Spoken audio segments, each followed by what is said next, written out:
이명박 정부에서 해외 자원 외교를 추진했던 광물자원공사가 멕시코에 부도난 기업을 인수하는 데 혈세 2조 원을 투자한 것으로 드러났습니다. 부도 사실을 은폐하기 위해서 휴지 조각이나 마찬가지인 지분에 계속 투자했다는 의혹까지 제기되면서 진상규명을 위한 청문회를 촉구하는 목소리가 높아지고 있습니다. 노지민 PD와 함께 알아보도록 하겠습니다. 어서 오십시오. 네. 안녕하십니까? 이름을 잘못 말할 뻔했습니다. 저도 헷갈릴 것 같습니다. 네. 광물자원공사가 부도난 기업을 인수하는데 2조 원이나 썼어요. 어떻게 된 일입니까? 네, 정의당 김재남 의원실이 오늘 공개한 자료를 통해서 확인됐는데요. 광물자원공사가 MB정부의 대표적인 자원외교 사업 중 하나인 멕시코 볼레오 동광 개발 사업이 부도난 뒤에 이러한 사실을 숨겨가면서 계속해서 혈세를 투입해온 것으로 드러났습니다.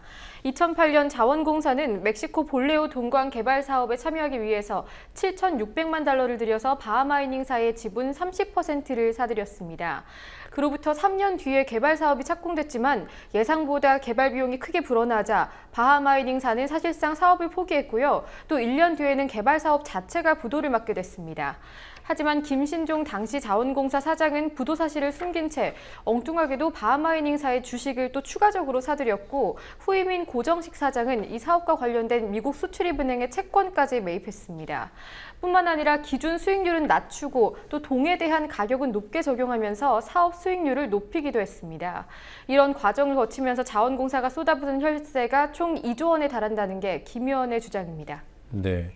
그러니까 처음에 지분 30% 살 때는 부도난 상태는 아니었고요. 예, 하지만 바하마이닝사 자체가 광산 개발 경험이 많이 없어서 이게 좀 무리한 것이 아니었냐 하는 지적도 나왔습니다. 네, 그 이후에 회사가 더 어려워지고 부도가 났는데도 계속 투자를 했다는 거군요. 예, 그렇습니다. 근데 감사원은 뭐 하고 있었던 겁니까? 네, 올해 6월까지 1년간의 감사를 마친 감사원은 사업에 대한 경제성 조작 문제는 인정을 했습니다. 하지만 팀장급에서 본부장급까지 몇몇 관계자들만 징계했을 뿐 전현직 사장들에 대한 책임을 묻지 않았습니다. 김 의원은 이에 대해서 김신종 전 사장이 이명박 전 대통령과 이상득 전 의원 자원외교의 핵심 인물이라고 지목하면서 권력층의 정치적 책임을 회피하기 시작해서 은폐가 시작되지 않았냐고 이것을 규명해야 한다고 주장했습니다. 네, 그러니까 감사원이 권력층 눈치를 본다 이 얘기군요. 예, 그런 지적을 했습니다. 네, MB 정부가 집권 당시에 굉장히 선전을 했던 것이 자원 외교인데 문제가 한두 가지가 아니에요. 지금 그 광물자원공사 사례와 비슷한 사례가 있지 않았습니까? 네, 대표적인 사례를 소개해드리자면 얼마 전 헐값 매각 논란을 불러온 캐나다 하베스트 에너지 인수건이 있습니다. 석유공사는 지난 2009년 하베스트사를 인수하면서 1조 원을 들여서 날이라는 자회사를 끼워 샀는데요. 이 날사의 적자를 계속해서 이기지 못해 900억 원에 되팔게 됐고요. 이러한 총 손실을 합하면 2조 원에 육박합니다. 또한 MB정부가 취임 직후 패키지형 자원개발 사업의 첫 결실이라고 홍보했던 이라크 쿠르드 유전개발 사업의 경우 광구 절반을 반납하기 위해서 쿠르드 정부에 1,000억 원을 지급했는데요. 이 사업 역시 적자를 총 합하면 최대 1조 원 이상인 것으로 기록됩니다. 네, 이거 건당 1조, 2조 이렇게 나와요. 예, 조 단위가 굉장히 많이 나옵니다. 네. 강원도가 평창 동계올림픽 재원 마련을 위해서 지방채를 발행한다는 소식이 있습니다. 예, 강원도는 올림픽 준비를 위해서 1,000억 원 내외의 지방채를 발행할 계획이라고 밝혔습니다. 강원도의 경우에는 재정 자립도가 20%를 넘어서지 못하고 있지만 중앙정부의 복지 사업을 위한 지출이 계속 늘어나고 있는 상황이라 재정이 어렵습니다.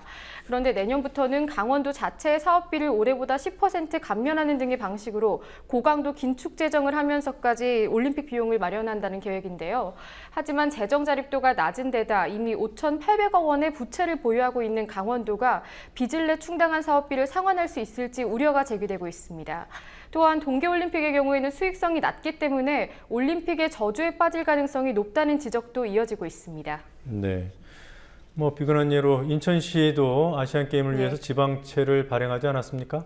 네, 인천시는 총 1조 7,224억 원을 들여서 경기장을 지었고 이 중 국비지원금을 제외한 1조 7,502억 원은 지방채로 조달했는데요. 지방채를 상환하기 위해서는 인천시가 당장 내년부터 2019년까지 매년 1,000억 원 이상을 갚아나가야 하고요. 내년에 당장 납부해야 할 금액만 5,400억 원입니다. 문제는 인천시의 예산 대비 채무 비율이 38.9%로 재정위기 단체에 가까운 수준이라는 겁니다. 인천시는 경기장을 할인점 등으로 개조해서 수익을 창출하겠다는 계획인데요. 하지만 보수 비용도 만만치 않은 데다 경기장의 접근성이 떨어진다는 평가가 많아서 수익 창출이 쉽지는 않을 것으로 보입니다. 네. 최근에 스포츠 행사들 개최해온 지자체들 적자에 시달리고 있어요. 현황이 어느 정도나 됩니까? 네, 대표적인 사례들 몇 가지 말씀드리자면 4,285억 원을 들여 경기장을 건설한 F1 코리아 그랑프리의 경우 지난 4년간 2천억 원의 적자를 냈고요. 네. 지방채 1,530억 원을 상환하는 동안 매년 이자로만 46억 원을 부담하게 됐습니다. 또 광주 전남 지역의 시민단체들은 이와 관련해서 이러한 그랑프리로 인한 적자의 책임을 묻기 위해서 전남도를 대상으로 소송을 준비 중인 것으로 알려졌습니다. 또한 지난 2011년 대구 세계 육상선수권 대회의 경우 대회 투입 비용에 대구 육상진흥센터 건설 비용까지 다 합하면 적자가 무려 3천억 원에 달할 것으로 추산됩니다. 네, 이건 뭐 전남도, 그러니까 그 지자체에만 소송을 제기하는 것이 아니라 그 경제 효과가 상당하다고 그 연구 결과를 내놨던 경제연구소들, 그리고 또 이를 무비판적으로 받아 쓴 언론들 다 책임져야 되는 문제인 것 같아요. 예, 그렇습니다. 자, 국민들 다수가 우리나라 빈부격차 심각한 수준인 것으로 그렇게 인식하고 있습니다. 여론조사 결과가 있죠? 네, 한국갤럽이 오늘 한국 국민들이 느끼는 빈부격차에 대한 여론조사 결과를 발표했습니다. 그 결과 응답자의 86%, 즉 10명 중 1명꼴로 빈부격차가 심각하다고 답했고요. 심각하지 않다는 응답자는 12%뿐인 것으로 나타났습니다. 네. 자, 이 빈곤의 원인을 우리 국민들은 어디에서 찾고 있는지 이와 관련된 조사도 진행됐죠? 네, 관련 조사에서 응답자의 65%가 빈곤을 해결하기 위해 아무리 노력해도 사회적 환경 때문에 어쩔 수 없다고 답했고요. 개인의 노력이 부족하기 때문이다라는 의견은 30%에 그쳤습니다. 이와 관련해서 지난 1990년 같은 문답으로 진행됐던 여론조사 결과를 볼만한데요. 1990년에 비해서 25년간 사회적 환경이 빈곤의 원인이라는 의견이 10%포인트 이상 늘어난 것을 확인할 수 있습니다. 한국갤럽은 이러한 결과에 대해서 시간이 흐를수록 국민들 사이에 빈곤은 사회 구조적 문제라는 시각이 확산되고 있다고 분석했습니다. 네. 빈부격차를 해소하는 방안으로 증세하는 방안에 대해서도 질문을 했죠. 네, 빈부격차 해소를 위해서 세금을 더 낼 수 있냐는 질문에 대해서 응답자의 75%가 반대했고 찬성은 22%에 불과했습니다. 다만 부자들을 대상으로 2배 이상 과세하겠냐는 질문에 대해서는 응답자의 76%가 찬성해 완전히 상반되는 의견을 보였습니다. 자, 그리고 우리나라 비정규직 문제가 심각합니다. 비정규직이 정규직 직원으로 전환되는 데 걸리는 시간, 이런 부분도 통계가 있어요. 네, OECD가 회원국들을 대상으로 비정규직의 업무기간 대비 정규직 전환 비율을 분석했는데요. 그 결과 한국의 비정규직 노동자 중 11.1%만 1년 뒤 정규직으로 전환됐고 또 3년 뒤에 정규직이 되는 비율은 22.4%에 그쳤습니다. OECD 16개국의 평균 정규직 전환율 절반에도 못 미치는 수준입니다. 반면에 네덜란드의 비정규직 노동자 50%는 1년 근무 뒤 정규직으로 전환됐고 3년 뒤엔 69.9%가 정규직이 될 수 있는 것으로 나타났습니다. OECD가 자료를 발표하면서 쓴 표현을 빌리자면 한국의 비정규직은 정규직으로 가는 디딤돌이 아니라 헤어나올 수 없는 덫이라는 겁니다. 네.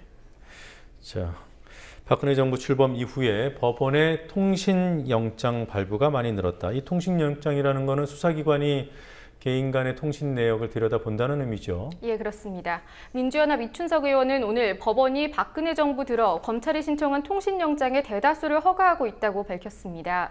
이 의원이 공개한 자료를 보면 2009년 이후 통화 상대자의 전화번호와 인터넷 기록 등을 확인할 수 있는 영장 허가율이 약 95%로 나타났습니다. 박근혜 정부 집권 전인 2012년 64,152건이었는데 영장 허가 건수는 2013년 말 69,602건으로 5,000건 이상 증가했습니다. 네, 이 수치만으로는 허가율 자체가 어느 정도 늘었는지 줄었는지 이걸 확인할 수는 없거든요. 건수는 늘었어요. 예, 그렇습니다. 네, 압수수색 영장의 경우는 어떻습니까? 네, 압수수색 영장 같은 경우도 마찬가지로 상당히 늘었습니다.